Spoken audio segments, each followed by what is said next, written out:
Le voilà.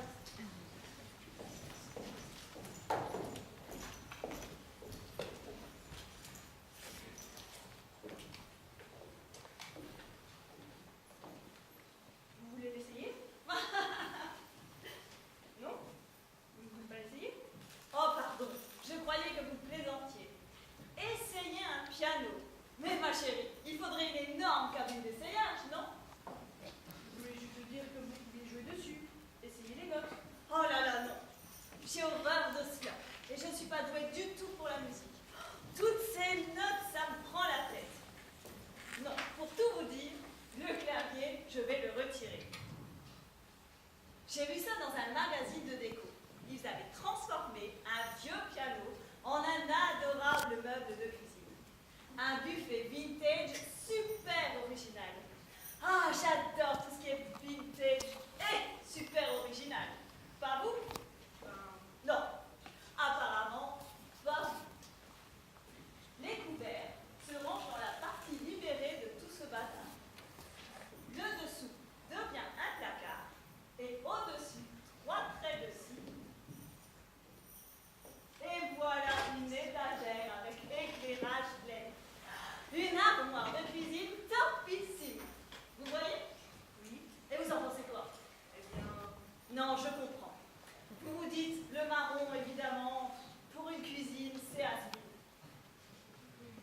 Mais les couleurs, je m'y connais. Je vois bien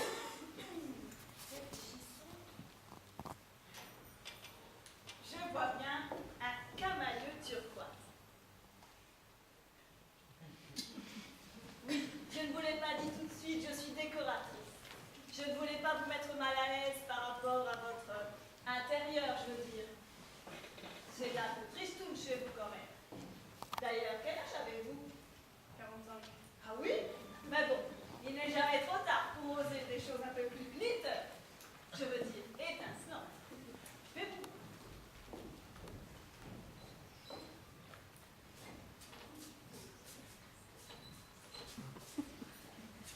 Elle va être étonnée de nous voir débarquer en pleine journée. Pas grave, ça va aller toi. Oui, ça va aller, enfin, je pense. Surtout, évite d'être trop direct. Tu sais comment elle est.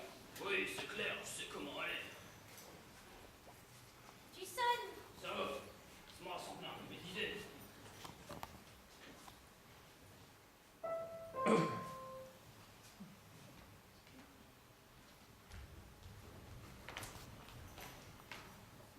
Maman? Papa? Roselyne.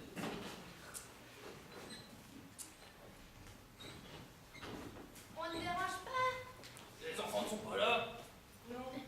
Je pense qu'ils sont en train de rentrer de l'école. Roselyne, ton père a quelque chose à te dire. Ah bon? Quelque chose d'important. À propos de... Assieds-toi, s'il te plaît.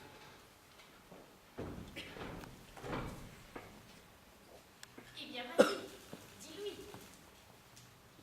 Voilà, ça va, bon, Roselyne. J'ai eu mon frère au téléphone. Ton oncle Paul. Oui. Qu'est-ce qu'il y a avec mon oncle Paul? Contre quoi il ronchonne encore? Il m'a dit que tu allais vendre le piano. Ton oncle Paul a lu ta petite annonce. Bah oui. Tu sais, c'est pas très grand chez moi. Un piano, ça prend la place. Ça prend la poussière aussi. Et les enfants, ça ne les a jamais vraiment intéressés. Mais on ne te demande pas de te justifier, Roselyne. Tu as certainement de bonnes raisons de vendre ce piano. Mais tu comprends, c'est pas juste un piano. C'est le piano de mes grands-parents. Il a une histoire. Une histoire compliquée d'ailleurs.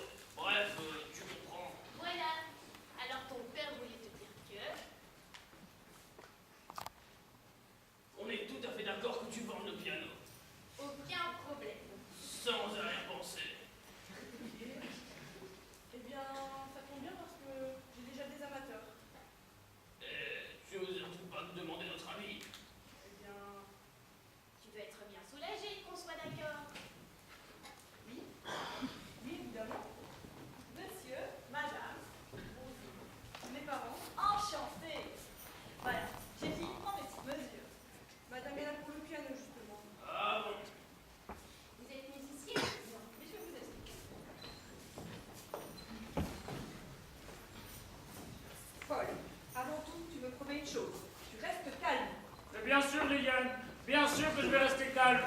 Provenez de moi. Et enfin, Liliane, mais qu'est-ce que tu as? Paul, je te connais. Tu me le promets. Oui, je te le promets. C'est bien.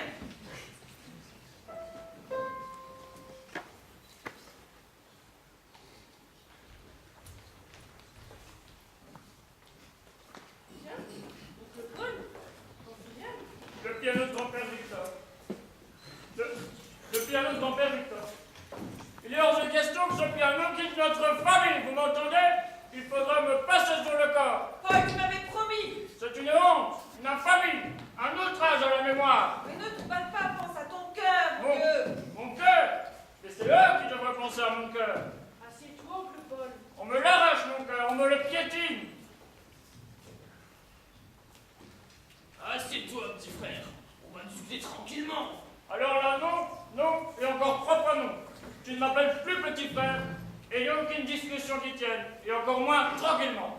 Il est comme ça depuis qu'il a vu une annonce. Je suis désolée, je sais ce que j'ai pu, mais il a même recraché tous ses calmances. Bien. Je crois que je vais vous laisser. Je suis désolée. Ne vous inquiétez pas, je comprends parfaitement. Mais pour votre intérieur, n'hésitez pas à me contacter. Au revoir, madame. Au revoir à tous.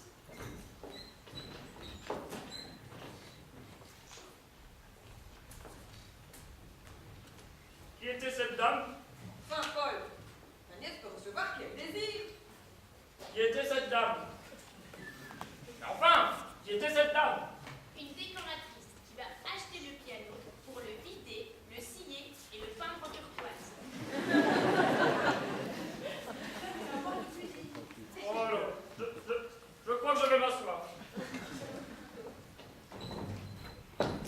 Quoi, il y a du monde ici? Ah, voilà nos grands. Salut tout le monde. Le téléphone. Qu'est-ce qui se passe ici? Quelqu'un est mort? Non, non, tout le monde va bien. Simplement, je ne pensais pas qu'il était aussi difficile de vendre un piano. Vous voyez le piano que votre mère veut vendre. Il appartenait à mon grand-père, ton arrière-arrière-grand-père, Victor. Oui, notre arrière-arrière-grand-père, Victor Delbacry, le héros 14-18. On sait tout ça, le grand Victor Delbacry. Mais ça change quoi? Moi, je te comprends, maman. Ce serait même encore le piano de Charlemagne. Ça reste un piano qui prend trop de place dans le cuisinier. En plus, plus personne n'en joue alors. C'est dommage quand même. Vous avez du talent tous les deux. Oh, on n'a plus eu le temps. Et puis, ça nous a jamais vraiment intéressés. Ce piano est entré dans la vie de Victor Delbacry en 14-18. C'était il y a 100 ans. Est-ce que vous pouvez imaginer ce que votre arrière-arrière-grand-père a vécu? Évidemment, on nous en a tellement parlé du héros de la Grande Guerre. Le grand Victor.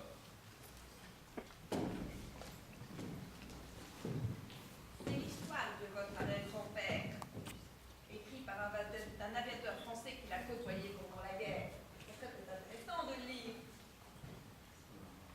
Mais enfin, c'est toujours intéressant de savoir d'où l'on vient. Allez.